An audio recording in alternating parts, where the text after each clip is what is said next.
Exit pole বলছে জাপানের ক্ষমতার কাঠামো আবারও একই দিকেই ঝুঁকছে। ৮ ফেব্রুয়ারি গুরুত্বপূর্ণ সংসদীয় নির্বাচনে জাপানের প্রধানমন্ত্রী সানে তাকাইচির নেতৃত্বাধীন ক্ষমতাসীন জোট নিম্নকক্ষে একক সংখ্যাগরিষ্ঠতা অর্জনের পথে এগিয়ে যাচ্ছে। টোকিও থেকে প্রকাশিত এনএইচকে তথ্য অনুযায়ী ৪৬৫ আসনের নিম্নকক্ষে তাকাইচি লিবারেল ডেমোক্রেটিক পার্টি এলডিপির নেতৃত্বাধীন জোট ২/৩ বেশি আসন পেতে পারে। জাপানের ২ কক্ষ বিশিষ্ট সংসদের মধ্যে নিম্নকক্ষই সবচেয়ে শক্তিশালী। ফলে এই ফলাফল সরকার পরিচালনায় তাকাইচিকে বড় ধরনের রাজনৈতিক সুবিধা দেবে। এই সম্ভাব্য বড় জয় তাকাইচির ডানপন্থী এজেন্ডাকে এগিয়ে নেওয়ার পথ খুলে দিচ্ছে।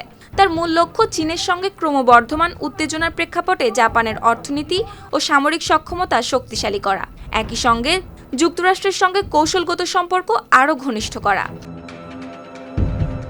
অক্টোবরে জাপানের প্রথম নারী প্রধানমন্ত্রী হিসেবে দায়িত্ব নেওয়ার মাত্র ৩ মাসের মাথায় সানে তাকাইচি আগাম নির্বাচনের ঘোষণা দেন।